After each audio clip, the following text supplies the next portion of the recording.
सभी छात्रों को मेरा नमस्कार एवं सुप्रभात। कैसे हो आप? आशा करता हूँ कि आप सकुशल एवं स्वस्थ होंगे। भारत एक महान, बिन सांप्रदायिक और निराला देश है। यहाँ अनेक जाति, धर्म और भाषाओं के लोग रहते हैं। यहाँ प्रकृति के भी अलग अलग रूप पाए जाते हैं। इन विविधताओं के बावजूद यहाँ एकता है। यहाँ सब लोग हिल मिल कर रहते हैं। इस तरह हमें यहाँ भारत की भव्यता और दिव्यता देखने को मिलती है। तो आज हम इकाई 5 हिंद देश के निवासी नामक काव्य पढ़ेंगे। तो बाल दोस्तों, सबसे पहले हम काव्य का गान करेंगे।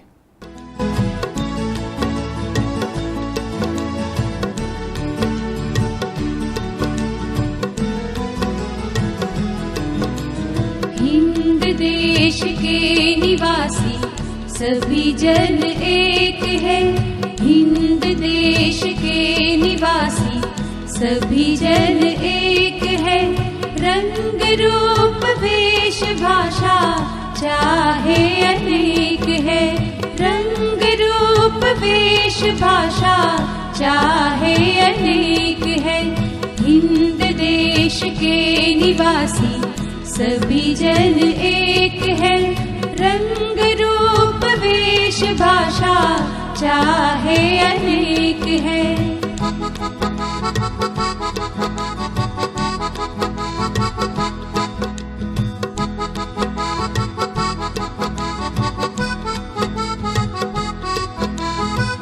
बेला गुलाब जूही चंपा चमेली। बेला गुलाब जूही चंपा चमेली। प्यारे प्यारे फूल गूंथे माला में एक है। प्यारे प्यारे फूल गूंथे माला में एक है। हिंद देश के निवासी सभी जन एक है। रंग रूप वेश भाषा चाहे अनेक है।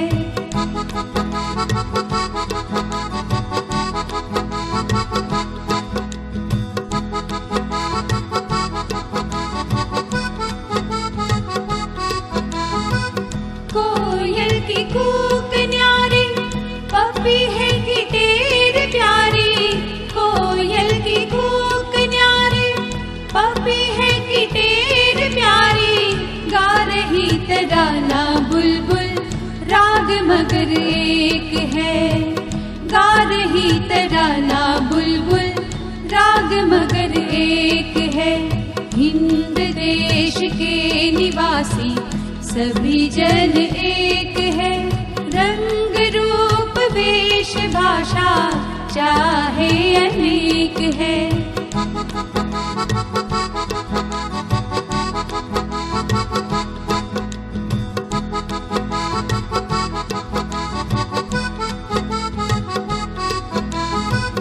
गंगा यमुना ब्रह्मपुत्रा कृष्णा कावेरी। गंगा यमुना ब्रह्मपुत्रा कृष्णा कावेरी। जाके मिल गई सागर में हुई सब एक है। जाके मिल गई सागर में हुई सब एक है। हिंद देश के निवासी सभी जन एक है।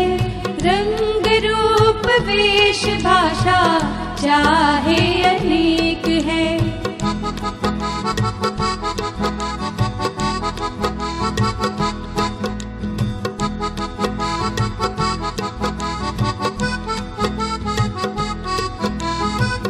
धर्म है अनेक जिनका सा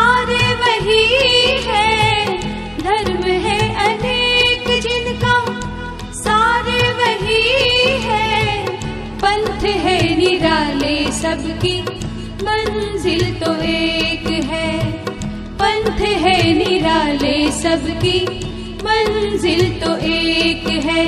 हिंद देश के निवासी सभी जन एक है, रंग रूप वेश भाषा चाहे अनेक है, रंग रूप वेश भाषा चाहे अनेक है, रंग रूप वेश भाषा चाहे अनेक है। हमने काव्य का गान किया और अब हम काव्य का पठन भी करेंगे। तो बाल दोस्तों, आप अपना पाठ्यपुस्तक निकालिए, उसमें पेज नंबर 29 पर यह कविता दी गई है। तो आप अभी मेरे साथ काव्य का पठन करेंगे। हिंद देश के निवासी सभी जन एक हैं, रंग रूप वेश भाषा चाहे अनेक हैं। बेला गुलाब जूही चंपा चमेली, प्यारे प्यारे फूल गूंथे माला में एक है। कोयल की कूक न्यारी, पपीहे की टेर प्यारी, गा रही तराना बुलबुल राग मगर एक है। गंगा यमुना ब्रह्मपुत्रा कृष्णा कावेरी, जाके मिल गई सागर में हुई सब एक हैं। धर्म है अनेक जिनका सार वही है, पंथ है निराले सबकी मंजिल तो एक है। तो बाल दोस्तों, हमने काव्य का पठन किया, आपको मजा आया ना? हाँ, तो हमने काव्य का गान किया, काव्य का पठन किया। अब हम काव्य का भावार्थ, काव्य की समझूती प्राप्त करेंगे। हिंद देश के निवासी सभी जन एक हैं, रंग रूप वेश भाषा चाहे अनेक हैं। काव्य समझूती। भारत देश में रहने वाले सभी लोग एक हैं। कवि कहते हैं कि उनके रंग, रूप, पहनावा और भाषाएं भले ही अलग अलग क्यों न हो। बेला गुलाब जूही चंपा चमेली, प्यारे प्यारे फूल गूंथे माला में एक है। काव्य समझूती। कुदरत ने बेला यानी मोगरा, गुलाब, जूही, चंपा, चमेली जैसे अलग अलग रंग, सुगंध एवं कद के फूलों का सर्जन किया है, परंतु वे प्यारे प्यारे फूल माला में गूंथने पर एक बन जाते हैं। कवि कहना चाहते हैं कि भारत के लोग अलग अलग भाषा, रंग रूप के होने के बावजूद एक हैं। कोयल की कूक न्यारी, पपीहे की टेर प्यारी, गा रही तराना बुलबुल राग मगर एक है। काव्य समझूती। कोयल की बोली अलग ही मनभावन होती है, पपीहे की बोली मीठी प्यारी होती है, बुलबुल भी सुंदर गीत गाती हैं। इन सब पक्षियों के गाने भले ही अलग अलग हों, पर उनका राग एक है। कवि कहते हैं कि अलग अलग बोली और भाषा बोलने वाले भारतवासी की आवाज एक ही है। गंगा यमुना ब्रह्मपुत्रा कृष्णा कावेरी, जाके मिल गई सागर में हुई सब एक हैं। काव्य समझूती। गंगा, यमुना, ब्रह्मपुत्र, कृष्णा और कावेरी अलग अलग नदियां हैं, मगर सागर में मिलकर वे एक हो जाती है। कवि कहते हैं कि इस तरह देश प्रेम सभी भारतवासियों को एक बना देता है। धर्म है अनेक जिनका सार वही है, पंथ है निराले सबकी मंजिल तो एक है। काव्य समझूती। भारत में हिंदू, इस्लाम, सिख, जैन, पारसी और ख्रिस्ती धर्म के लोग रहते हैं। उनकी पूजा पद्धति अलग अलग है, लेकिन हर एक धर्म का सार एक ही है। हमने काव्य की समझूती प्राप्त की। हमने देखा कि हमारे भारत देश की क्या क्या विशेषता है। अनेकता में एकता ही हमारी विशेषता है।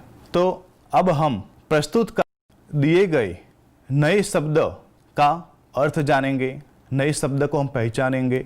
शब्दार्थ। निवासी, हमने काव्य में भी देखा, हिंद देश के निवासी। निवासी अर्थात जो व्यक्ति जहाँ का रहने वाला हो। निवासी शब्द का अर्थ है रहने वाला। दूसरा शब्द है जन। जन का अर्थ होगा व्यक्ति, लोग, दूसरा शब्द है वेश। वेश इस शब्द का अर्थ होता है पहरवेश, परिधान, पहनावा।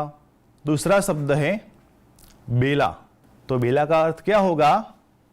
मोगरा। नया शब्द है गूंथना। तो गूंथना का अर्थ होगा पिरोना।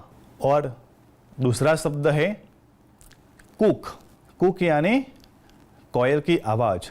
दूसरा शब्द है न्यारी। न्यारी शब्द का अर्थ क्या होगा? निराली। दूसरा शब्द है पपीहा। पपीहा यानी कि वह एक पक्षी का नाम है जो मीठा मधुर गाता है। दूसरा शब्द है टेर। तो टेर शब्द का अर्थ होगा पपीहे की पुकार, पक्षी। दूसरा शब्द है बाल दोस्तों तराना। तो तराना शब्द का अर्थ क्या होगा? गीत। और नया शब्द है सार। सार यानी तत्व। दूसरा शब्द है पंथ। पंथ शब्द का अर्थ होगा रास्ता। नया शब्द है निराला। तो निराला शब्द का अर्थ होगा अनूठा, भिन्न भिन्न। दूसरा शब्द है मंजिल। मंजिल का अर्थ होगा ध्येय, उद्देश्य। बाल दोस्तों आपने नए अनेक शब्दों के अर्थ पहचाने। बाल दोस्तों प्रस्तुत काव्य में स्वाध्याय में हमें कुछ प्रश्न दिए गए हैं, तो यहाँ पर हम उसकी चर्चा करेंगे। पहला प्रश्न है हिंदवासियों में कैसी विविधताएं हैं? हाँ, हमने देखा कि हमारे देश में अलग अलग लोग, अलग अलग जाति, वेश, रंग, रूप आदि विशेषता के लोग यहाँ पर रहते हैं। तो यह हमारे देश की विविधता है। दूसरा प्रश्न है माला में कौन कौन से फूल एक रूप हुए हैं? हमने काव्य में देखा तो बेला, गुलाब, जूही, चंपा, चमेली यह फूल एक रूप हुए हैं। हमारा तीसरा प्रश्न है इस कविता में किन किन नदियों का उल्लेख है? हमने काव्य में पढ़ा, आपने देखा भी, इस काव्य में गंगा, यमुना, ब्रह्मपुत्र, कृष्णा, कावेरी इन नदियों का उल्लेख किया गया है। हमारा अगला प्रश्न है नदियों से हमें क्या संदेश मिलता है? नदियाँ भले ही अलग अलग जगह से निकलती हो, वह अनेक प्रदेशों से गुजरती हो, मगर अंत में वह सागर में मिल जाती है। तो अलग अलग नदियाँ होते हुए भी वह अंत में सागर में मिलकर एक हो जाती है। तो यहाँ नदी हमें साथ मिलकर रहने की बात करती है। तो बाल दोस्तों यह जो हमने प्रश्नों की चर्चा की वह आप अपनी कॉपी में लिखोगे और आशा करता हूँ कि आप वह लिखकर अपने माता पिता को दिखाओगे। धन्यवाद।